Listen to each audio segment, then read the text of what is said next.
Dallas stadium থেকে আপনাদেরকে স্বাগত জানাচ্ছি আমি রানা আব্বাস। দুপুরের এই ম্যাচ নিয়ে স্বাভাবিকভাবেই আবহাওয়াটা একটা বড় একটা আলোচনার বিষয় ছিল। হচ্ছে আর্জেন্টিনার কোচ লিওনেল স্কালোনি এবং এনসো ফার্নান্ডেজ দুজনই এসেছিলেন।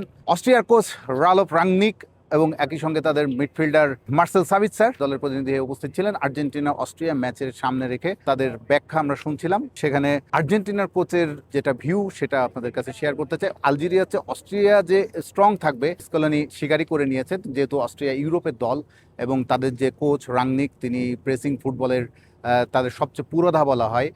এখন ইউরোপিয়ান ক্লাব ফুটবলে যে আমরা প্রেসিং ফুটবলটা দেখে থাকি, এই ফুটবলের যার হাতে শিল্পের রূপ নিয়েছে, যেটা খুবই প্রভাবশালী প্রভাব বিস্তার করেছে যে গুরুর হাত ধরে, সেই রাংনিক, তাকে দেখে টমাস টুকেল, ইয়র্গেন ক্লপ সবাই পরবর্তীতে আরও আরেক ধাপে নিয়ে গেছেন, আরেক মাত্রায় নিয়ে গেছেন। সেই রাংনিকের অস্ট্রিয়ার বিপক্ষে আর্জেন্টিনা খেলবে এই ডালাস স্টেডিয়ামে। ম্যাচটা হচ্ছে প্রথমত একদম দিনে ভর দুপুরে শুরু হবে।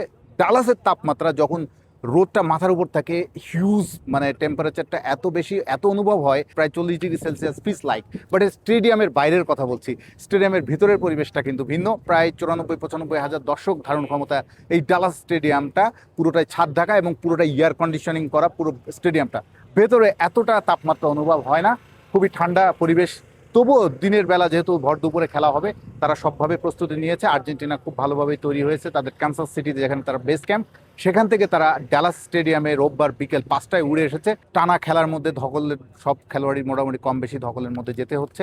সুতরাং রিকভারি সেশন বা খেলোয়াড়দের সতেজ রাখা, এটাও টিম ম্যানেজমেন্টগুলোকে ভাবতে হচ্ছে। স্কলোনিকে জিজ্ঞাসা করা হয়েছিল যেভাবে ছোট দলগুলো খুব চমক উপহার দিচ্ছে, ভালো করছে, সেক্ষেত্রে তারা কিভাবে দেখছে বিশ্বকাপটা। স্কলোনি বলছে 2022 কাতার বিশ্বকাপের চেয়ে তার এই বিশ্বকাপটা অনেক কঠিন মনে হচ্ছে। আমেরিকা আসলে সবকিছু কঠিন মনে হচ্ছে, বিশ্বকাপে আসলে কোনো কিছু সহজ নয়। একজন দর্শকের টিকিট কেনা থেকে শুরু করে মেসিদের মাঠের পারফরমেন্স, সবকিছুর মধ্যেই খুবই জটিল একটা প্রক্রিয়া যেন আমাদের অনুভব হচ্ছে।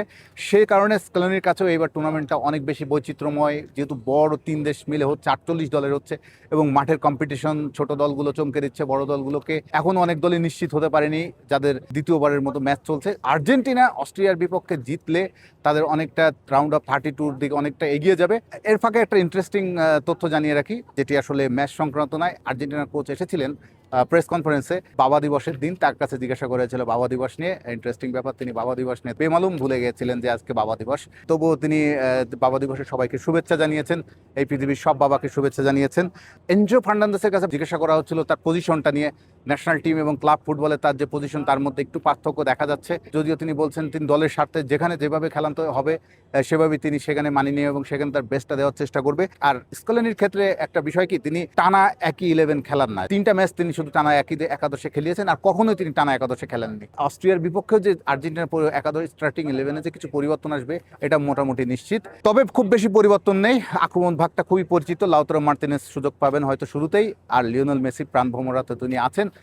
এই goat the legend Lionel Messi এই অস্ট্রিয়ার বিপক্ষে ডালাসে তিনি যদি গোল করতে পারেন, আর একটা রেকর্ড তার নিজের হয়ে যাচ্ছে। মিরোস্লাভা ক্লোসাকে তিনি টপকে যাবেন, যে রেকর্ডটা তিনি ছুঁয়েছিলেন আলজেরিয়ার বিপক্ষে। সেই রেকর্ডটি এখন মেসির সুযোগ এসেছে ডালাসে নিজের করে নেওয়ার। এখন মেসি সেটা করতে পারবেন কিনা আমরা সেটাই অধীর অপেক্ষায় থাকবো। তিনি যে ফর্মে আছেন, হ্যাটট্রিক দিয়ে শুরু করেছিলেন, হ্যাটট্রিক আলজেরিয়ার বিপক্ষে। তো আবারও একটা কথা বলে শেষ করি, অস্ট্রিয়া কিন্তু ইউরোপের দল, প্রেসিং ফুটবলে তারা যথেষ্ট অভ্যস্ত এবং তাদের যে কোচ রাংনিক, তিনি কিন্তু আর্জেন্টিনাকে কঠিন পরীক্ষা নেবেন এই প্রেসিং ফুটবলে। তবে অস্ট্রিয়ার কোচের প্রেস কনফারেন্সে কিন্তু বারবার কথা এসেছিল, লিওনেল মেসি প্রসঙ্গ উঠেছিল। তিনিও উত্তর দিয়েছেন যে আর্জেন্টিনা কিন্তু খালি লিওনেল মেসি নির্ভর দল নয়, সে দলে আরও অনেক বড় তারকা, অনেক ভালো প্লেয়ার, কোয়ালিটিফুল প্লেয়ার সেখানে আছে। সুতরাং তাদের চিন্তা করতে হচ্ছে পুরো দলকে নিয়ে, এবং আসলে এটাই একটা টিমের দৃষ্টিভঙ্গি হয়ে থাকে। একজন খেলোয়াড়কে নিয়ে তো চিন্তা করলে হয় না, চিন্তা করতে হয় পুরো দলকে নিয়ে। কিন্তু মুখে বললেও ব্যাক অফ দ্য মাইন্ডে কিন্তু লিওনেল মেসি একটা বড় প্রভাব সব সময় রাখেন, সব দলেই হয়ে রাখেন এবং প্রতিপক্ষের একটা বড় চিন্তার কারণ হয়ে দাঁড়ান। এখন দেখা যাক অস্ট্রিয়ার বিপক্ষে দুপুরটা কার হয়, লিওনেল মেসি নাকি অন্য কারণ।